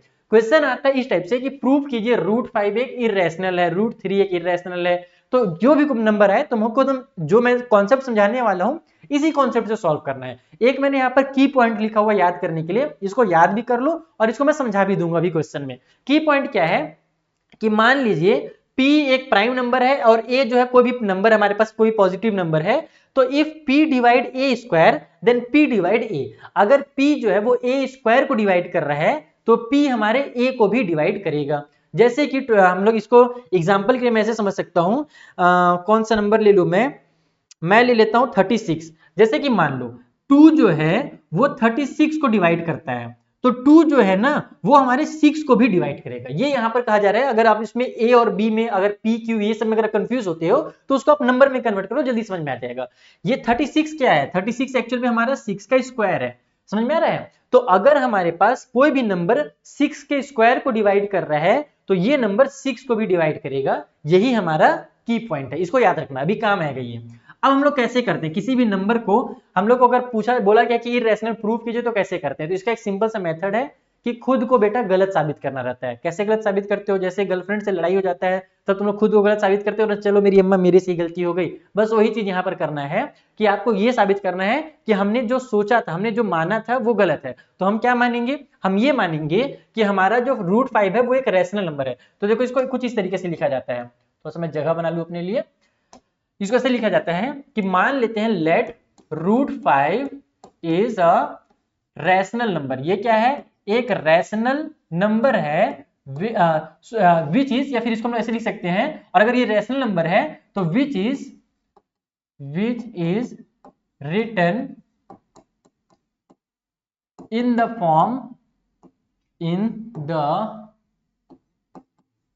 Form of p by Q. ठीक है, अगर ये रैशनल नंबर है तो ये p बाई क्यू के फॉर्म में होगा। और यहां पर जो आप लोगों ने p बाई क्यू लिखा है उसको एक चीज और मेंशन जरूर करना, where p and q are coprime numbers. अभी को प्राइम क्या होता है मैंने वीडियो के शुरू में बताया था। ठीक है, तो को प्राइम नंबर्स हमारे पास कौन कौन है? p और q है। अगर हमने रूट 5 को एक रैशनल नंबर माना है तो इसे हम लोग p बाई क्यू के फॉर्म में लिख सकते हैं। और p बाई क्यू क्या है? हमारे जो p और q है ये क्या है? हमारे को प्राइम नंबर्स हैं, ऐसा हमने यहाँ पर लिख दिया। अब करना क्या वो समझना बहुत ही ध्यान से, एकदम आराम आराम से एक एक स्टेप में समझाने वाला हूँ। हमने जब इसको बोला कि ये p बाई क्यू के फॉर्म में लिखा जा सकता है, तो यहाँ या फिर तुम इसको डायरेक्ट वैसे लिख सकते हो कि p let assume root 5 is a rational number. तो हमारा जो रूट 5 होगा वो क्या हो जाएगा? इक्वल हो जाएगा p बाई क्यू के फॉर्म में। और ये जो मैंने चीजों लिखा है ना कि where p and q are coprime, वो आप लोग इसे बगल में ब्रैकेट करके भी लिख सकते हो। मैंने ऊपर लिखा है, तुम ब्रैकेट करके अलग अलग तरीके से लिखा जा सकता है, कई सारे मेथड होते हैं लिखने के। ठीक है, अब ऐसे लिख लिया हमने। अब हम क्या करेंगे? q को इधर कर देंगे, तो q यहाँ पर जाकर के मल्टीप्लाई में हो जाएगा रूट 5 से, इक्वल को साइड में p बचेगा। अब क्या करो? स्क्वायर कर दो दोनों साइड का। तो जब मैं स्क्वायरिंग करूंगा, स्क्वायरिंग बोथ साइड, जब तुम इसको दोनों साइड को स्क्वायर करोगे तो एक मेथड होता है, इस मेथड को थोड़ा सा तुम लोग को करना पड़ेगा याद, या कह सकते हो तुम लोग को एक बार सॉल्व करके देखना पड़ेगा एक दो बार खुद से, तभी तुम्हारे दिमाग में ये मेथड फिट होगा। तो जब मैं इसको स्क्वायर कर रहा हूं तब क्या होगा? मेरे पास इधर हमारे पास ये रूट 5 का स्क्वायर तो 5 बन जाएगा और ये q का स्क्वायर हो जाएगा, तो इसको मैं लिखूंगा 5q² और इस साइड में मेरा p² हो जाएगा। तो यहां से अब ये हमारे पास कंक्लूजन निकलता है कि जो p² है वो हमारे 5 से डिविजिबल है। क्यों डिविजिबल है? क्योंकि 5 का इससे मल्टीप्लाई हो रहा है, तभी तो मेरा p² आ रहा है ना, इक्वल का साइन लगा है और बीच में यहाँ पर मल्टीप्लाई है, यहाँ पर कुछ नहीं यानी कि मल्टीप्लाई है। तो 5 का q² से मल्टीप्लाई हो रहा है तो p² आ रहा है। तो इसको हम लोग ऐसे लिखते हैं, यहाँ पर एक स्टेटमेंट लिखना पड़ता है कि p² is divisible by 5। p² जो वो 5 से डिविजिबल है, इसलिए p is divisible by 5। p जो होगा वो भी डिविजिबल हो जाएगा, किससे? तो 5 से डिविजिबल हो जाएगा। और क्यों हो रहा है? क्योंकि अभी मैंने थोड़ी देर पहले चीज तुमको समझा रखा है। अब आगे क्या करना है, इसको मान लेना है थोड़ी देर के लिए इक्वेशन नंबर 1। अब आना है सेकेंड पार्ट में इसी के। अब आपको यहीं से शुरू करना है कि मान लेते हैं कि अगर ये हमारा 5 से डिविजिबल है तो इसका मतलब जो p होगा वो 5 के टेबल में आ रहा होगा। तो 5 का किसी से भी मल्टीप्लाई कर देते हैं, c से कर देते हैं। तो इसको ऐसे लिखा जाता है, मान लेते हैं लेट करके कि जो p है वो इक्वल है 5c के बराबर, यानी कि 5 का जब हम लोग c से मल्टीप्लाई करते हैं तभी हमारा p निकल करके आता है। Is that clear? यहाँ पर हमारे पास p² आ रहा था, कब आ रहा था? जब 5 का q² से मल्टीप्लाई हो रहा था। तो अब हमको ये पता चल गया कि जो p है वो 5 से डिविजिबल है, या कह सकते हो कि जो p है वो हमारे 5 के टेबल में आता है। उसका मतलब तो यही है उल्टा करके। तो यहाँ पर हम मान लेते हैं कि जो p है वो 5c के बराबर में है। 5c के बराबर मतलब कि 5 का जब c से मल्टीप्लाई होता है तब हमारा ये p निकल करके आता है, ये इसका मतलब हुआ। तो यहाँ पर अगर अपन देखें तो फिर से हम लोग इसको स्क्वायर करेंगे। फिर से अगर मैं स्क्वायर करता हूँ यहाँ पर, स्क्वायरिंग बोथ साइड, तो हमारे पास ये p² हो जाएगा और इधर हमारे पास 25 और ये c² हो जाएगा। ओके, अब तुम लोग क्या कर सकते हो कि यहाँ भी p² था, यहाँ पर भी p² आ रहा है, तो ये जो p² है इसको तुम यहाँ पर पुट कर दो, यानी कि p² की वैल्यू इक्वेशन नंबर 1 में पुट कर दो। तो यहाँ पर इसको ले लो, इक्वेशन नंबर 2 नाम दे दो और यहाँ लिखो फ्रॉम इक्वेशन नंबर 1 एंड 2। हमने 1 और 2 का यूज किया और हम क्या कर रहे हैं कि p² का जो वैल्यू है वो यहाँ पर पुट कर रहे हैं। तो यहाँ पर हमारे पास लेफ्ट में 5q² था, तो 5q² लिख लो, और राइट में हमारे पास जो p² है, एक सेकेंड, उसके बदले में क्या करना है, ये वाला जो इसका वैल्यू था p² का, इसको उतार दो, 25c² हो गया। यहाँ पर से ये 5 से कट हो जाएगा 5 के टेबल में, 5 5 जो 25, तो q² इक्वल टू हो जाएगा 5c²। तो यहाँ पर फिर एक चीज तुम लोगों को देखने को मिलेगा कि जो q² है वो कब निकल करके आ रहा है, जब 5 का c² से मल्टीप्लाई हो रहा है तब मेरा q² निकल करके आ रहा है। तो इसका मतलब ये हुआ कि जो q² है वो 5 से डिविजिबल है, तभी तो यहाँ पर 5 का मान लो 4 से मल्टीप्लाई हो रहा था और यहाँ पर इसका मतलब 20 है, तो 5 4 जो 20 होता है। सो कहने का मतलब ये है कि यहाँ पर फिर से यही रीजन की वजह से तुम लोग लिख सकते हो कि q² इज डिविजिबल बाई 5। ये जो है वो हमारा डिविजिबल है किससे, तो 5 से डिविजिबल है। सो इसलिए q जो होगा वो भी डिविजिबल होगा 5 से, q is also divisible by 5। अब यहीं से एक विवाद हो जा रहा है। विवाद क्या हो रहा है कि हमने तो p को और q को को प्राइम नंबर माना था, और को प्राइम का मतलब होता है कि उनका कॉमन फैक्टर कोई नहीं होगा। लेकिन अगर ये दोनों 5 से डिविजिबल है, इसका मतलब कि 5 दोनों का कॉमन फैक्टर है, तो बस यही कॉन्ट्राडिक्शन कहलाता है। इसको क्या बोलते हैं अपन, इसको कॉन्ट्राडिक्शन बोलते हैं। तो यहां पर लिखेंगे हम लोग इस तरीके से कि here but p and q are coprime numbers. p और q क्या थे, को प्राइम नंबर्स थे, है ना। So this contradiction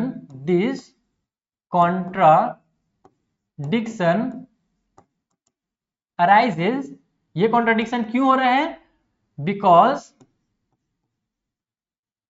of our wrong assumption. हमने जो एज्यूम किया था उस एज्यूम करने की वजह से ये हमारा क्या हो गया, यहाँ पर एक कॉन्ट्राडिक्शन आ गया। कॉन्ट्राडिक्शन क्या आ गया कि हमने ये एज्यूम किया था कि p और q को प्राइम नंबर है, लेकिन यहाँ पर p और q के दोनों जो हैं वो दोनों डिविजिबल हो जा रहे हैं 5 से, जो कि पॉसिबल ही नहीं है किसी भी को प्राइम नंबर के लिए। तो ये हमारा कॉन्ट्राडिक्शन क्यों हो रहा है, क्योंकि हमने यहाँ पर गलत एजम्पशन किया था। हमने क्या एज्यूम किया था कि हमने माना था p और q को प्राइम नंबर, वही हमने गलत मान लिया था।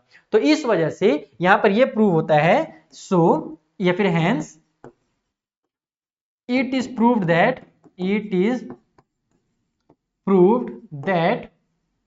root 5 is a irrational number। बस इतना ही करना है आपको यहाँ पर, और कुछ नहीं करना इस क्वेश्चन में। बहुत ही आसान क्वेश्चन था ये, ठीक है। ये की पॉइंट में थोड़ा छोटा करके लिख देता हूँ साइड में, इसको जरूर याद कर लेना। तो ये इसका मेथड है। अगर समझ में आया तो बहुत अच्छी बात है, अगर तुम लोग लग रहा हो कि थोड़ा सा बड़ा हो गया है तो फिर से थोड़ा सा पीछे जाओ वीडियो के और दोबारा से प्ले करके यहाँ पर आ जाओ, एक दो बार देखोगे बहुत अच्छे समझ में भी आ जाएगा। और इसका प्रैक्टिस अगर नहीं करो रहोगे ना, एक बार समझ जाओगे, लेकिन अगर प्रैक्टिस नहीं करोगे खुद से कम 2 से 3 बार तो एग्जाम में भूल जाओगे, ये मेरी गारंटी है। इसलिए बेटा गारंटी में डरना थोड़ा सा, और यहाँ पर इसको जरूर से जरूर खुद से सॉल्व करना, अगर खुद से सॉल्व नहीं करो तो गड़बड़ होगा। तो ये अभी हमारे पास जितने भी टॉपिक्स मैंने तुम लोगों को बताए थे वो सारे टॉपिक्स यहाँ पर कंप्लीट होते हैं, लेकिन अब तुम्हारे लिए बोनस क्वेश्चंस आने वाले हैं, यानी कि प्रीवियस ईयर में ऐसे क्वेश्चन जो एग्जाम में आ चुके हैं, मैं आपको वो क्वेश्चंस कराने वाला हूं जिसमें वो सभी क्वेश्चन है कि बेल्स वगैरह जो हमारे रिंग होते हैं तो अगले बार कब वो बेल रिंग होगा, तो ये सारे क्वेश्चन ये भी है, आज सॉल्व करें। तो जो पहला क्वेश्चन है बहुत ही प्यारा और सबसे आसान क्वेश्चन है इस पूरे क्वेश्चन सीरीज में। पहले क्वेश्चन बोला जा रहा है कि the total number of factors of a prime number, अगर कोई भी प्राइम नंबर है तो उसके टोटल कितने फैक्टर्स होंगे, क्या 1 होगा, क्या 0 होगा, क्या 2 होगा, क्या 3 होगा, कितने उसके फैक्टर्स होंगे ये पूछ रहा है। तो कोई भी तुम प्राइम नंबर ले लो, मान लो 19 ले लेता हूं, तो 19 के फैक्टर कौन कौन से होते हैं, या तो 1 होता है या तो 19 होता है। अगर मैं 21 तो नहीं, ये प्राइम नंबर नहीं है। अगर मैं यहाँ पर 17 ले लेता हूं तो 17 भी 1 और 17 होगा। तो टोटल कितने हमारे फैक्टर दिख रहे हैं तुमको, कोई भी नंबर ले लो तुमको केवल 2 ही फैक्टर मिलेंगे, एक तो 1 रहेगा और दूसरा वो नंबर खुद रहता है। तो यहाँ पर इसका जो आंसर है वो हो जाएगा 2, ये हमारा करेक्ट आंसर है कि हमारा जो टोटल नंबर होता है फैक्टर का किसी भी प्राइम नंबर के वो 2 होता है। लेकिन ये बहुत ही बेसिक क्वेश्चन है और इसको बच्चे लोग कई बच्चे ना गलत करके आ गए थे एग्जाम में, तो मुझे उम्मीद है कि तुम लोग तो गलत नहीं करोगे, कि तुमने पूरा वीडियो कर देखा है तो ये क्वेश्चन तुमसे बहुत आसानी से बन गया होगा। सेकंड क्वेश्चन पूछा जा रहा है जो कि हमारे एग्जाम में भी आ चुका है, 2019 में सैंपल क्वेश्चन पेपर में था ये क्वेश्चन, कि the LCM of smallest 2 digit composite number and the smallest composite number. आपको यहाँ पर नंबर्स के एलसीएम निकालने, लेकिन नंबर नहीं दिया हुआ है, नंबर को खा गया, नंबर को यहाँ पर वर्ड प्रॉब्लम में कन्वर्ट कर दिया। वर्ड प्रॉब्लम क्या है कि आपको ये पता करना है कि 2 डिजिट का सबसे स्मॉलेस्ट कंपोजिट नंबर कौन होता है। तो 2 डिजिट का सबसे स्मॉलेस्ट कंपोजिट नंबर होता है 10।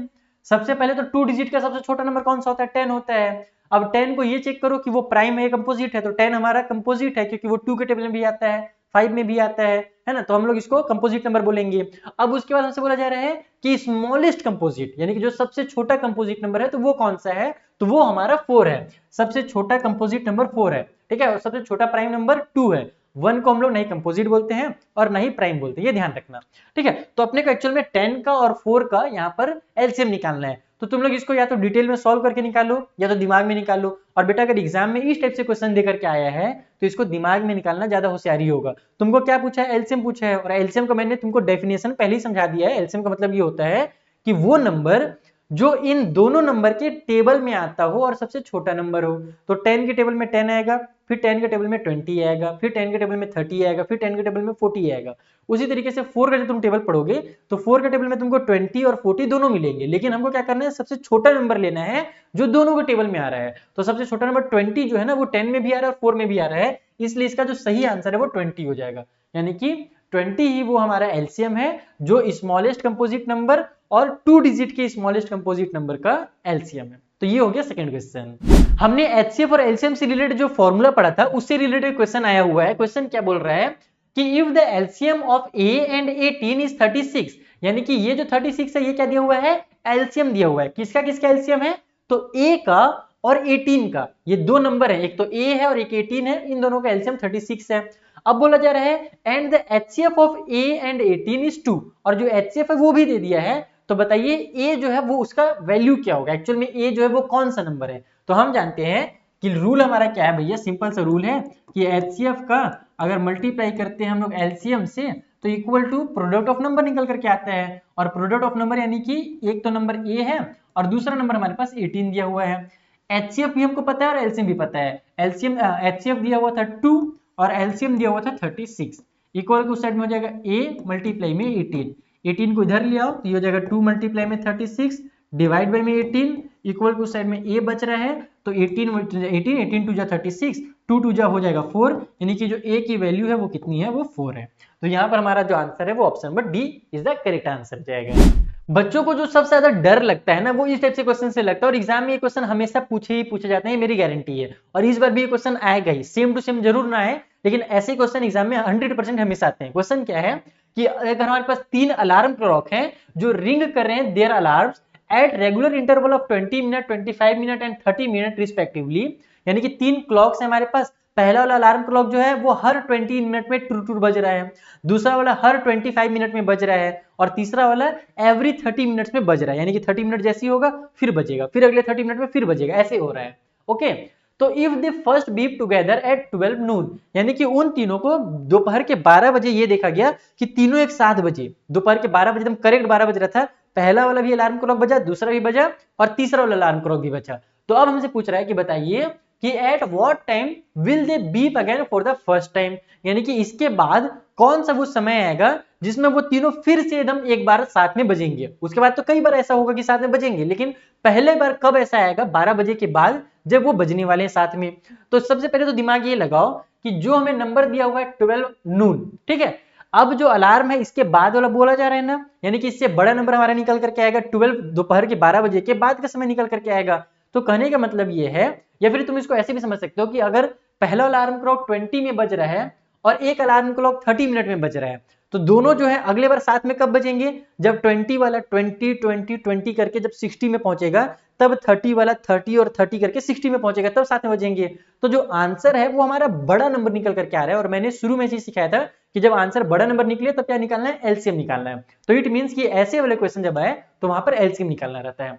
तो हमको एलसीएम निकालना है, किसका एलसीएम निकालना है भैया, थोड़ा सा कलर बदल लेते हैं, कलरफुल दिखता है तो अच्छा लगता है बच्चों को। तो हमारे पास एलसीएम निकालना है हमें किसका, तो 20 का, 25 का और 30 का। एलसीएम निकालने का जो ट्रेडिशनल मेथड अपन वही यूज कर लेते हैं। वैसे तुम इसको डायरेक्ट भी निकाल सकते हो क्योंकि बहुत ही आसान नंबर है 20 25 30। एक काम करते हैं डायरेक्ट ही निकालते हैं, क्योंकि एलसीएम और एचसीएफ निकालना तो हर बच्चे को आता है, लेकिन डायरेक्ट कैसे निकालना है वो मुझे सिखाना है, ताकि जब वर्ड प्रॉब्लम्स या फिर ऐसे छोटे क्वेश्चन जब आए तो बच्चे फटाफट कर ले। तो देखो एलसीएम का मतलब तो जानते ही हो कि जो तीनों के टेबल में आता हो। तो अगर मैं टेबल पढ़ूंगा 20 का तो 20 आएगा, 40 आएगा, 60 आएगा, 80 आएगा, 100 आएगा, ठीक है। 25 का पढ़ूंगा तो 25 आएगा, फिर 50 आएगा, फिर 75 आएगा, फिर 100 आएगा। लेकिन 30 के टेबल में तो 100 आ नहीं रहा है, तो इसका मतलब कि 100 से हमको और आगे जाना है। तो 20 में हम लोग अगर और आगे जाएं तो 120 आएगा 100 के बाद, 25 में तो 125 पहुंच जाएगा, तो वहां पर काम नहीं बन रहा है। और 30 के जब हम लोग पढ़ेंगे तो 90 आएगा, फिर 120 आएगा, तो यहाँ 120 आ रहा है और यहाँ 120 आ रहा है, लेकिन इसमें 120 नहीं आ रहा है। और आगे बढ़ जाए तो और आगे बढ़ेंगे तो इसमें 150 हो जाएगा, फिर 175 हो जाएगा, और फिर हमारे पास ये 200 में आ जाएगा। ये वाला हमारे पास 200 ये भी आएगा, 20 के टेबल में भी 200 आता है, लेकिन 30 के टेबल में 200 नहीं आएगा। यानी हम लोग को और आगे बढ़ना है। 25 के टेबल हम लोग और पढ़ेंगे तो 225, और फिर हमारे पास कितना आ जाएगा, 225 के बाद 250 आ जाएगा, लेकिन 30 के टेबल में 250 भी नहीं आता है। फिर मैं आगे बढ़ता हूँ तो 25 के टेबल में हमारा 275 आ गया, और फिर 275 के बाद 300 है ना, 300 आ जाएगा, हाँ 300 आ गया, तो यहाँ पर भी 300 आ जाएगा, इसके टेबल में भी 300 आ जाएगा, और इसके टेबल में 300 आ जाएगा। तो इसका मतलब कि इन तीनों का जो एलसीएम होगा ना वो 300 होगा। तो ये तुम लोग दिमाग में ऐसे निकाल सकते हो, टेबल को अपने दिमाग में कैलकुलेट करके। जो बच्चे दिमाग में कैलकुलेट करते हैं उनकी मैथ्स की जो स्पीड होती है बहुत तेज हो जाती है, टाइम भी बचता है। बाकी ट्रेडिशनल मेथड से अगर तुम लोग बोलोगे निकालने के लिए, तो ट्रेडिशनल से तुम लोग बता देता हूँ जो हम लोग का मेथड है। आप लोग जानते हो 20 को क्या लिख सकते हैं, 2 × 5 ऐसे लिख सकते हैं, या फिर इसको 2 का स्क्वायर और 5 ऐसे लिखा जा सकता है। उसके बाद 25 को हम लोग 5 × 5 भी लिख सकते हैं, या फिर इसको अपन 5 का स्क्वायर लिख सकते हैं। उसके बाद फिर 30 को हम लोग क्या लिख सकते हैं, 2 2 जा 4, और फिर 4 के टेबल में तो हमारे पास 30 आएगा नहीं, तो ये हो जाएगा 2 3 जा 6 और 6 5 जा 30। हाँ ऐसे लिख सकते हैं, देखो 2 × 3 × 5, तो 2 3 जा 6, 6 5 जा 30 हो गया। तो अब यहाँ पर हम लोग क्या जानते हैं कि एलसीएम निकालने के लिए सभी फैक्टर्स का यूज किया जाता है, और जो हाईएस्ट पावर है उसको लिखते हैं। तो सभी में 2 आ रहा है, सभी में तो नहीं आ रहा लेकिन 2 आ रहा है, यहाँ भी है, यहाँ भी दिख रहा है, तो 2 का हाईएस्ट पावर कितना है, 2 का हाईएस्ट पावर 2 है, तो उसको उतार लो। उसके बाद 3 आ रहा है, यस 3 भी आ रहा है, तो 3 का हाईएस्ट पावर कितना है, 1 है, तो 3 को उतार लो। फिर 5 आ रहा है, 5 की हाईएस्ट पावर कितनी है, 5 की हाईएस्ट पावर 2 है, तो यहाँ पर 5 की हाईएस्ट पावर 2 को लिख लो। अब अगर मैं इसे सॉल्व करूंगा तो ये कितना हो जाएगा, 2 2 जा 4, 4 का यहाँ पर 5 से मल्टीप्लाई करूंगा, एक 5 से, तो 4 5 जा 20 हो गया, फिर 20 का 5 से मल्टीप्लाई करूंगा तो 100 आएगा, और 100 का 3 से मल्टीप्लाई करूंगा तो 300 आएगा। तो जैसा कि मैंने तुम्हें बताया कि जब तुम ओरली निकालते हो तो और ज्यादा जल्दी आ जाता है अगर तुम इसको कैलकुलेट करके निकालोगे उसमें, है ना, और एग्जाम में अगर वर्ड प्रॉब्लम है तो कैलकुलेट करने की जरूरत भी नहीं है। तो 300 मिनट्स के बाद 300 क्या निकला है, मिनट निकला है, तो इसका मतलब ये हुआ कि 300 मिनट के बाद वो तीनों अलार्म वाले जो घंटियां हैं ना, वो तीनों घंटियां एक साथ फिर से बजेंगी।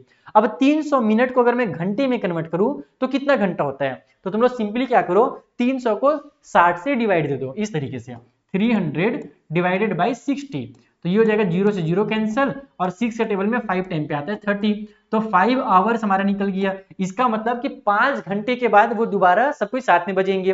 पहले बार वो कब बजे थे, तो 12 बजे बजे थे, तो 12 के बाद 5 घंटा कब होगा, 5 बजे होगा शाम को। तो यहाँ पर 5 बजे ऑप्शन दिया है, तो बिल्कुल दिया है शाम का 5 बजे, देखो पीएम दिया हुआ है 5 पीएम। इसका मतलब कि वो जो तीनों अलार्म क्लॉक हैं वो शाम को 5 बजे फिर से बजेंगे। और इस टाइप से क्वेश्चन तुम लोग को बनाने आने ही आने चाहिए। ऐसे क्वेश्चंस मैंने आरडी शर्मा, आर.एस. अग्रवाल में कई क्वेश्चन मैंने सॉल्व कराए हैं, और एनसीईआरटी की बुक में तुमको देखने को मिलेगा, और एग्जाम में भी आते ही है। ठीक है, तो एक ये क्वेश्चन हो गया तुम्हारा। कई बच्चों को दिक्कत होता है इस चीज में कि सर एसर्शन और रीजन वाले क्वेश्चन होते कैसे हैं, उनका मतलब क्या होता है। तो देखो होता क्या है कि आपको 2 स्टेटमेंट दिए हुए रहेंगे, और पहले ये सब क्वेश्चन ज्यादातर इंग्लिश और हिंदी में आते थे, लेकिन अब आपको ये सारे सब्जेक्ट में देखने को मिलेगा। होता क्या है कि 2 स्टेटमेंट दिया रहेगा, पहले वाले स्टेटमेंट का नाम रहता है एसर्शन और दूसरे वाले का नाम रहता है रीजन। अब यहाँ पर 4 पॉसिबिलिटीज होती हैं। पहली पॉसिबिलिटी ये होती है कि एसर्शन भी सही है और रीजन भी सही है, दोनों स्टेटमेंट जो दिए हुए हैं दोनों सही हैं, और साथ ही साथ जो रीजन है ना वो एसर्शन को एक्सप्लेन कर रहा है। कई बार ऐसा होता है कि जो रीजन होता है वो एसर्शन को एक्सप्लेन करता भी है और कई बार नहीं भी करता है। तो एक कंडीशन तो हो गया कि दोनों जो है रीजन हमारा वो एसर्शन को एक्सप्लेन करेगा।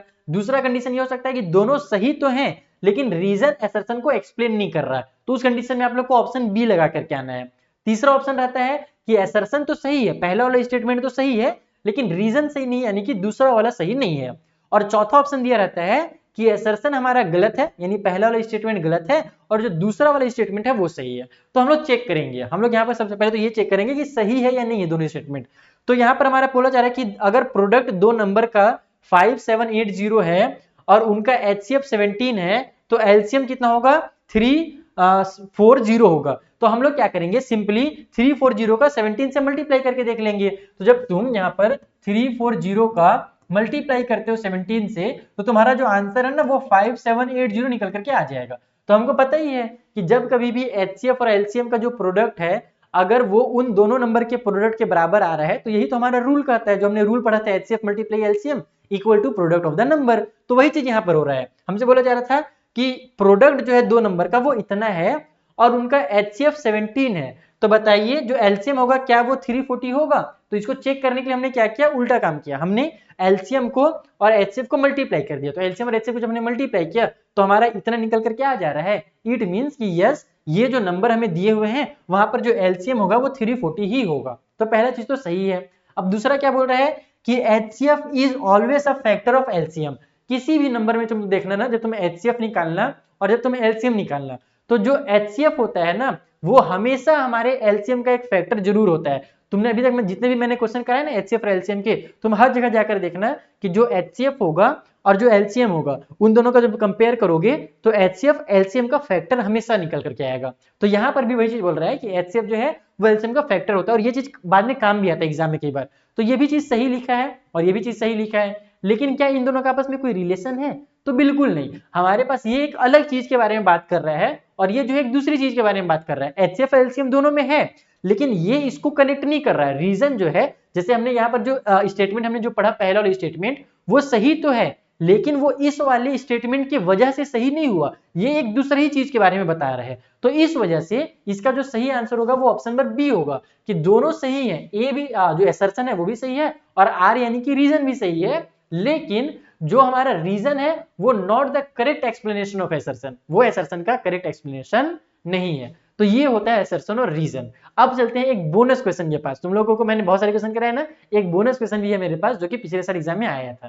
तो क्वेश्चन में क्या बोला जा रहा है कि Rahul has 40 centimetre long red and 84 centimetre long blue ribbon, he cuts each ribbon into pieces such as that all pieces are of equal length, what is the length of each piece. यानी कि राहुल ने क्या किया, उसके पास 2 ribbon था, एक 40 centimetre का था और एक 84 सेंटीमीटर का था, और उसने उन सभी को कट किया है और कुछ इस तरीके से क्या है कि जो लेंथ है ना सभी रिबन का वो बराबर बराबर है। और यहाँ पर तुम देखो कि जब उसको कट करेगा तो जो लेंथ होगा वो तो कम हो जाएगा, 40 और 84 से कम ही लेंथ में कटेगा। जब कट करेंगे हम लोग चाहे कहीं से भी कट करें तो जो उसकी लेंथ होगी वो कम होगी। और मैंने तुम लोग क्या बताया था कि जब कभी भी आंसर हमारा दिए हुए नंबर से छोटा हो तो अब क्या निकालना है, तब हमें HCF निकालना है। इट मीन्स कि यहाँ पर आपको HCF निकालना है और ये काम मैं आपको दे करके जा रहा हूँ। आप लोग फटाफट मुझे बताओ कि 40 का और 84 का HCF कितना होगा, कमेंट करो जल्दी से हमारे कमेंट बॉक्स में। और अगर आपको इसके नोट चाहिए तो नोट्स आपको पता ही है कि टेलीग्राम ज्वाइन करना है, टेलीग्राम ज्वाइन कर लो, वहां पर आपको इसके नोट्स मिल जाएंगे। साथ ही साथ मेरे प्यारे बच्चों, अगर आप क्लास 10th में 95% लाना चाहते हो ना, तो मैंने एक सिस्टम डिजाइन किया हुआ है जिसमें मैं आपसे डायरेक्ट कनेक्ट कर सकता हूँ और आपको बहुत अच्छे से गाइड कर सकता हूँ। आप लोग का वहां पर जो दिमाग है ना वो भी फ्रेश रहेगा, आपको मैं गेम्स भी खिलाऊंगा, वहां पर आप अपनी स्टडी पार्टनर के साथ पढ़ भी सकते हो, अपने पार्टनर्स फाइंड कर सकते हो पढ़ने के लिए, बहुत सारी चीजें वहां पर हो सकती हैं। तो उसके लिए सिंपली आपको एक गूगल फॉर्म भरना पड़ेगा जो कि फ्री ऑफ कॉस्ट है। तो गूगल फॉर्म का लिंक मैं आपको डिस्क्रिप्शन में भी दे दूंगा और गूगल फॉर्म का लिंक मैं कमेंट में भी दे दूंगा, जहां से चाहो आप भर लेना और आप जल्दी से हमारे उस ज्वाइन कर लो, हमारे उस कॉम्बिनेशन को, हमारे उस ग्रुप को।